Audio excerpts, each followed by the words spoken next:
Bienvenidos amigos, buenas noches, bienvenidos a un nuevo episodio de esta segunda temporada de este podcast dedicado a hablar de todos esos temas relacionados a las drogas que se encuentran al margen de lo privado.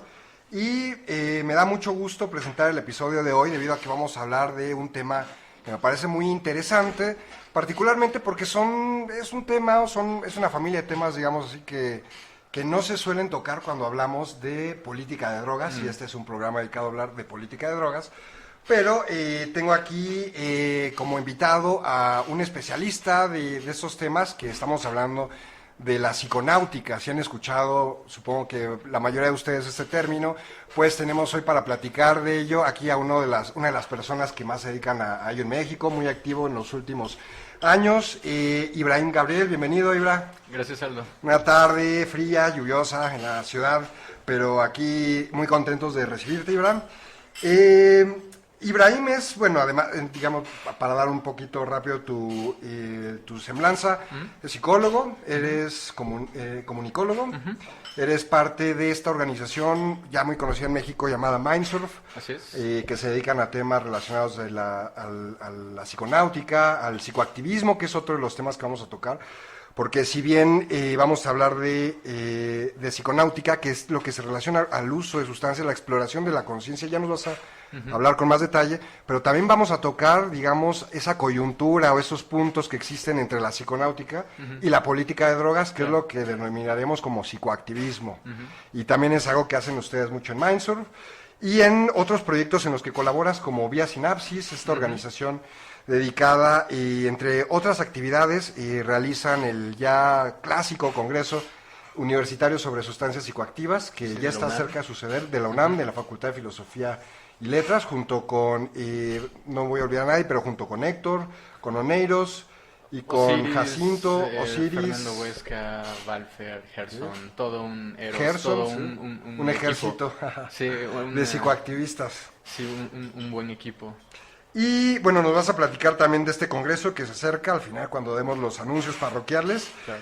Y entre otras cosas también participas en el comité organizador de Lunaria Ediciones, que es esta editorial independiente dedicada, entre otros temas, pero principalmente a publicar sobre sustancias psicoactivas. ¿Estoy en lo correcto? Sí, Lunaria tiene una línea llamada Etnósfera que justo publica libros en torno a plantas sagradas, práctica onírica, temas relacionados con misticismo, culturas originarias. O sea, sí, es de esos pocos espacios editoriales donde encuentras, estos temas se encuentran cabida, ¿no? Muy seguido personas preguntan sobre dónde pueden encontrar información relacionada a estos temas, y Lunaria Ediciones sería sin duda buen lugar, además con y autores buenos textos, libros muy interesantes. Sí, pueden pedir por internet, o hay varios puntos de venta en la Ciudad de México, se puede enviar al país. Échenle un ojo a la ¿Cuál página. es el sitio? Lunariaediciones.com. Okay. Échenle un vistazo, hay cosas muy interesantes ahí. Bien, Ibra, gracias. Sí. Y bueno, comentábamos que no se suele hablar de estos temas cuando se toca cualquier área relacionada a la política de drogas, debido a que los proyectores generalmente se los lleva un tema que es el cannabis, ¿no? Y también hay otros por ahí periféricos, pero cuando se habla de política de drogas se entiende, ¿no? En el contexto actual se habla muy principalmente de cannabis, debido a que es la reforma que está sucediendo internacionalmente, y México es uno de los países que es foco de ello. El programa pasado, que fue el primero de esta segunda temporada de Al Margen de lo Privado, hablamos de estos temas con Carlos Zamudio, con Mariana. Pero existen muchos otros temas y es muy interesante hablar de ello, así que por eso me parecía muy interesante invitarte. Te agradezco que estés por acá. Gracias a ti. Comentábamos, Ibra, que uno de los temas que vamos a hablar es el de la psiconáutica. Ya adelantaba una definición bastante simplona, pero ¿por qué no nos platicas qué es la psiconáutica? Si lo puedes definir, digamos. Sí, bueno, o sea, gracias de nuevo, está increíble estar aquí con tu auditorio.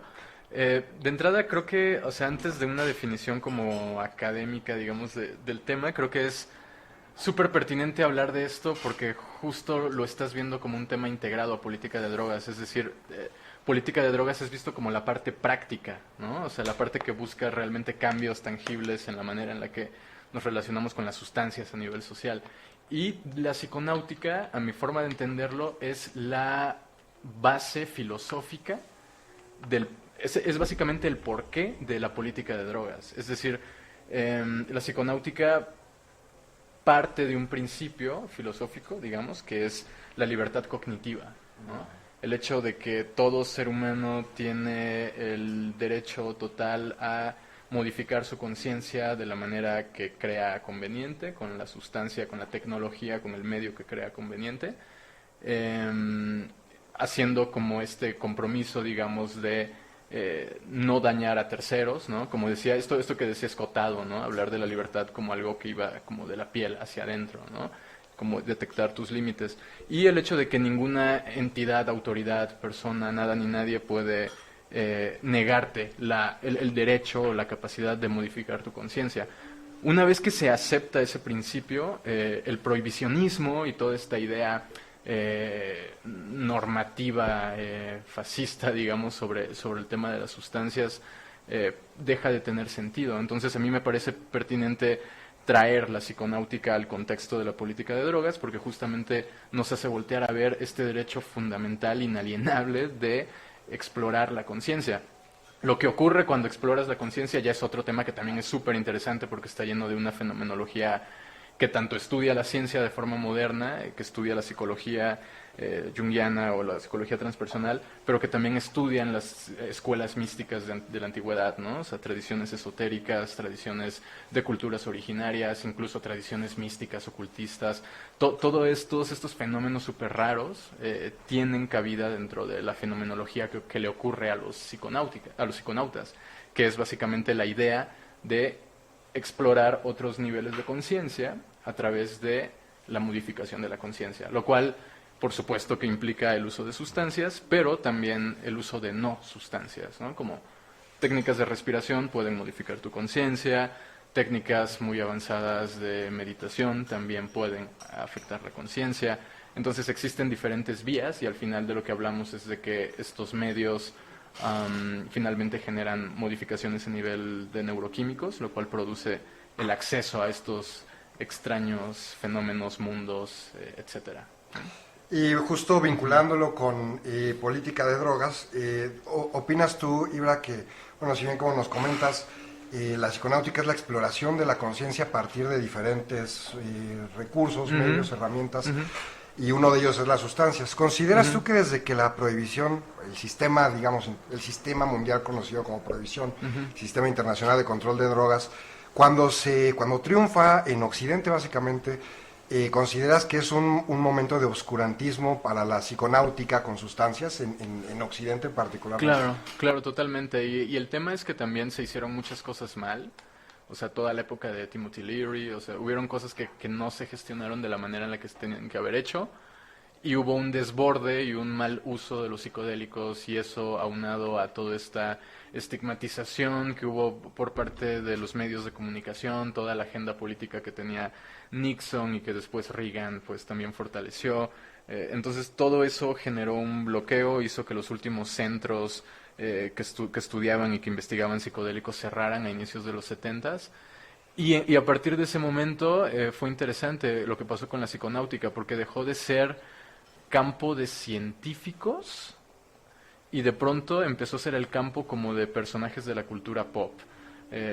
Escritores como Philip K. Dick, por ejemplo, un escritor. Exacto, sí, o más adelante figuras contraculturales como Terence McKenna, ¿no? Entonces empezamos a ver cómo la psiconáutica se empieza a meter más en la cultura pop y ya menos en papers académicos y tal, porque sencillamente a los investigadores que trataban de entrar en estos temas se les bloqueó el acceso.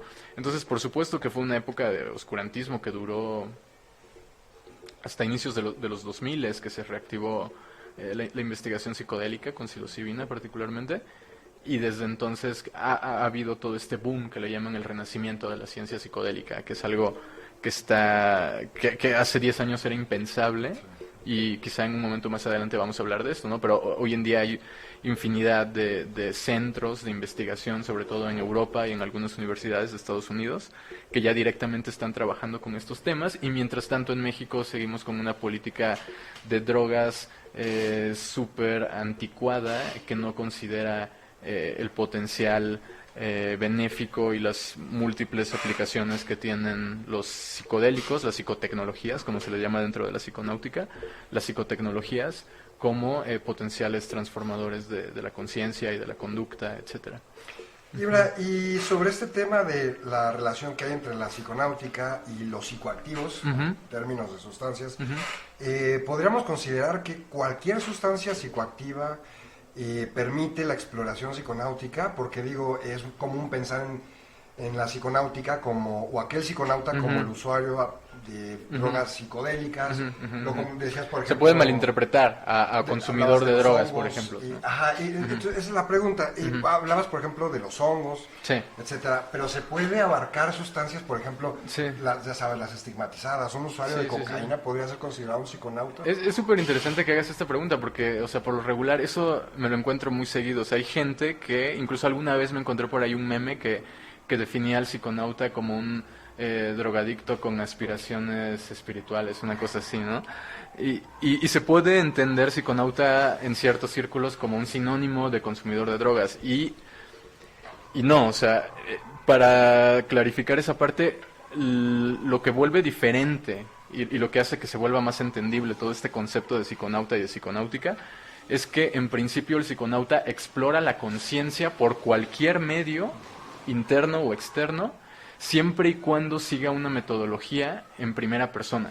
No es el simple hecho de usarla. No es usarla, exacto. O sea, los animales en la selva también encuentran plantas que tienen sustancias psicoactivas y no necesariamente el animal lo está haciendo desde un concepto de psiconauta, ¿no? Lo está haciendo como por parte también de un instinto que tienen todos los mamíferos de sangre caliente por buscar la alteración de la conciencia. Pero sí, o sea, en realidad, una vez que entendemos que la metodología es la clave, uno se pregunta, bueno, ¿y cuál es esa metodología? La ciencia tiene una metodología, ¿no? Observación, reportar lo ocurrido, ¿no? O sea, hay toda una serie de pasos para demostrar el conocimiento, digamos, pero también las culturas antiguas, que eran mucho anteriores a la ciencia, tenían sus propios sistemas espirituales para mapear o entender qué era lo que ocurría en esos estados cuando usaban esas sustancias. Entonces, es igual de válido para la psiconáutica alguien que estudia la MDMA en el laboratorio como alguien que come hongos en la montaña con un chamán. Lo que se trata son de diferentes metodologías, pero ambas son metodologías en primera persona, porque no es un libro que estás leyendo y no es la experiencia de fulano que estás entendiendo, sino es una experiencia en la que tú mismo te has puesto en el centro y de la cual tú mismo tienes que crear una interpretación de lo que viviste, ya sea una interpretación chamánica, me visitaron los espíritus, bla, bla, bla, etcétera, etcétera, o una explicación más psicoterapéutica en la que conectaste con tu inconsciente y viste que era lo que estaba ahí reprimido y lo pudiste solucionar, ¿no? Entonces, yendo directamente ahora sí a responder lo que preguntaste, entendiendo en principio eso y aplicando permanentemente los principios de reducción de riesgos y daños, cualquier forma de exploración de la conciencia es válida. Un ejemplo de esto es Antonio Escotado, ¿no? O sea, Antonio Escotado es un autorazo, un superautor, filósofo, tiene muchas carreras, además doctor, todo un intelectual que ha experimentado con todas las sustancias. Y cuando digo todas las sustancias, quizá no me refiero a todas, pero sí estoy hablando desde psicodélicos hasta cocaína y heroína, ¿no? Hay que mencionar que el señor tiene más de 80 años. Tiene más de 80 años, y décadas usando esta sustancia. Sí, y es toda una autoridad en la materia. Más lúcido que muchos de nosotros. Exacto, sí. Y con nootrópicos todavía, ni siquiera así llegamos, ¿no? Ajá. Entonces, claro, o sea, principios de reducción de riesgos y daños son fundamentales. Y yo, o sea, en mi lugar en Mindsurf me toca escuchar permanentemente testimonios de personas, de experiencias, trip reports y estas cosas. Y alguna vez escuché una historia de alguien que tuvo una experiencia que tenía características típicas de una experiencia mística trascendente, como las que se dan con ciertos psicodélicos, triptaminas.